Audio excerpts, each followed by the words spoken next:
So what do we do except showing our devotion, our respect, and thankfulness that he was there, he did something, he left something for us. When Satyajit Rai Society called me, they invited me on phone. They said, we'll be very happy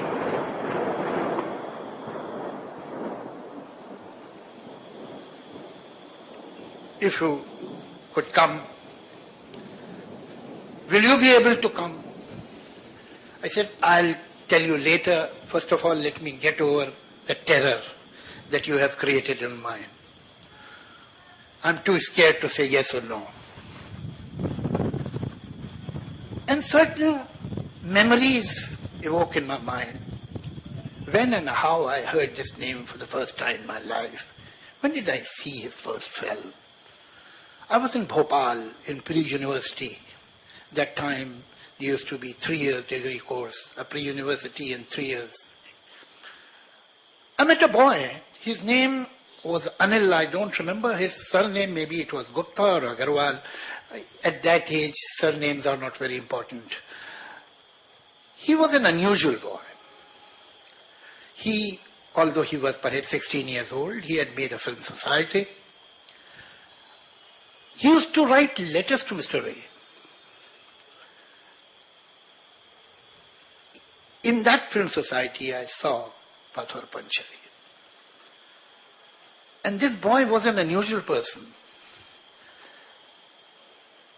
We could hardly speak English that time. I learned speaking English, or whatever little I know, much later. But he could speak very good English, so I asked him, how do you speak such good English?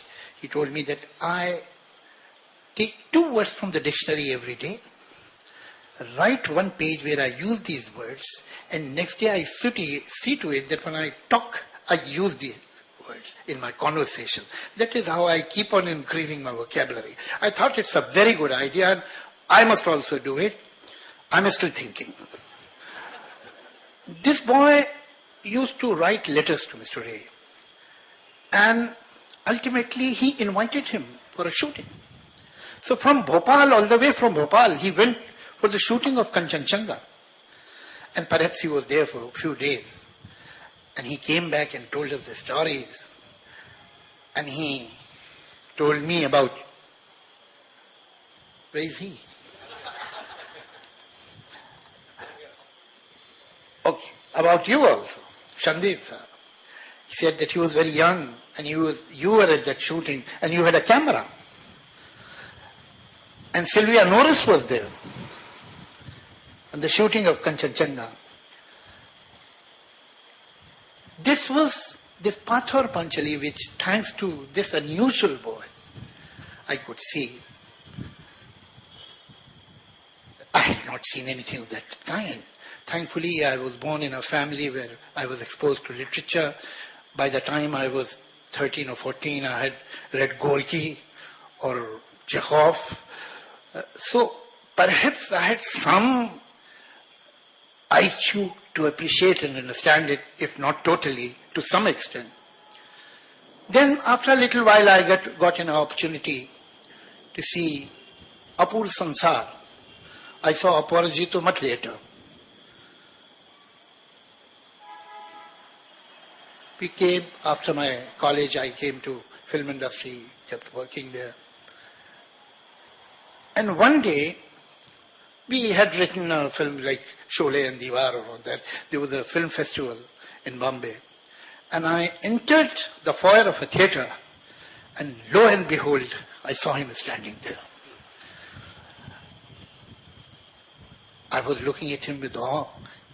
Our eyes met, and I felt that he had recognized me. Somehow I gathered the courage to go near him. He offered me his hand, and I shook his hand. That was my first meeting. Before I could say something, other people came, and that was the end. Then after perhaps 10 or 15 years, when I was in Kolkata, I went to his place with Anne Rashid. And that was my only meeting with him. It It was a long meeting. And as a matter of fact, most of the time he was asking me things because I had no courage to start topics on my own. He talked about Sholay. He talked about other films. And as a matter of fact, I was very thankful to him because in between, in 1976, it had happened that there was an interview of Mr. Ray on Doordarshan, and Amita Malik, the journalist, was taking his interview. And she said, mentioned Sholay in not so complimentary manner. And he contradicted her. And he said that you are wrong. I'm very proud that such films are made in this country now. So I was so very thankful to my hero, to my idol.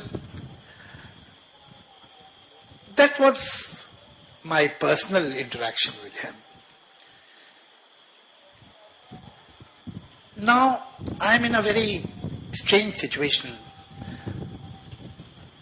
Talking about his art, about his intellect, about his sensitivity, about his final points.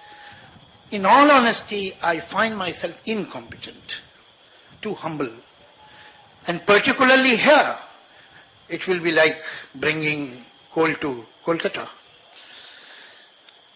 But yes, I'll say that when I think of him and when I think of his films, certain words come to my mind.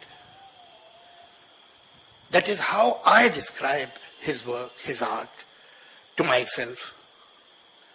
The word is dignity. The word is understatement, compassion. Now, shall we see that all of it is relevant today, which is not relevant today, to the cinema and to the society? Even commercial cinema doesn't survive in a void. It reflects society and society reflects commercial cinema. Although Hindi mainstream cinema is known for any pursuit for realism, to put very mildly. But the fact is that ultimately they are making the film for a certain audience that is living in a particular society. And willy-nilly, wittingly or unwittingly, that cinema does reflect the society. Sometimes I think that if you take the list of Indian commercial films of villains, you can write the socio-political history of this country of last 60 years. In 40s, the villain used to be the zamindar.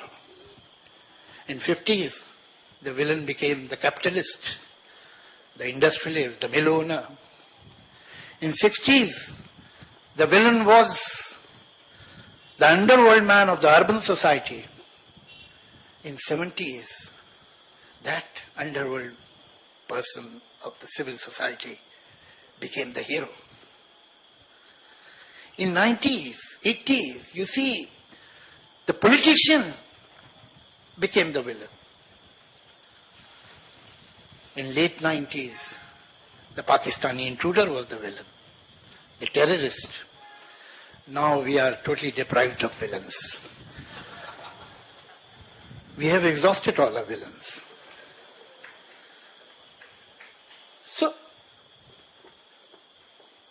if we see that whether dignity, whether understatement, or any compassion, sensitivity for others is in cinema, then it must be in the society. If it is in the society, it must be in the cinema. I think Satyajit Ray's films stand for these great human values. Talking of dignity, I feel that by and large it has become an obsolete, outdated quality. If you have dignity, if any work of art has dignity, if any poem has dignity, any painting has dignity, any novel, any play has dignity, any film has dignity, it is rather dated. But why? Why a brash, aggressive, uncouth attitude has replaced that staid, that quiet, that silent, that confident attitude in art, in literature, and in life. When you look at the characters of Pathar Panchali, look at the characters of Jalsaghar, of Progetto, they are dignified. They may be right, they may be wrong. And this filmmaker, the genius, never calls anybody wrong. He has empathy for everybody. But I remember that mother in Pathar Panchali, that poor woman, and that old lady, the moment her ego is bruised, she walks out to die, but die in dignity. I remember that little child who sees the necklace and throws it into the pond. It is dignity. And he saves the dignity of his sister. I don't see this sensitivity, this urge or desire for this virtue. Why? Perhaps dignity means allowing yourself, others to give a second look. Because dignity is a state. Dignity has what you call sthirata. Somewhere people have lost this confidence. Somewhere as a society we have lost this self-confidence. We feel that if I give you time to look at me,